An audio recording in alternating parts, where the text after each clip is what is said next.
the Gettysburg Address. 7 years ago, our fathers brought forth upon this continent a new nation conceived in liberty and dedicated to the proposition that all men are created equal. Now we are engaged in a great civil war, testing whether that nation or any nation, so conceived and so dedicated, can long endure. We are met on a great battlefield of that war. We have come to dedicate a portion of that field as a final resting place for those who here gave their lives that that nation might live. It is altogether fitting and proper that we should do this. But, in a larger sense, we cannot dedicate, we cannot consecrate, we cannot hallow this ground.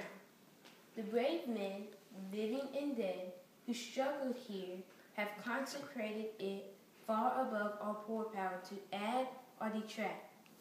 The world will little note, no longer remember what we say here, but it can never forget what they did here.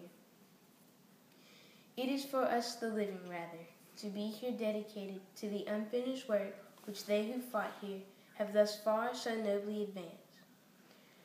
It is rather for us to be here dedicated to the great task remaining before us, that from these honored dead we take increased devotion to that cause for which they gave their last full measure of devotion.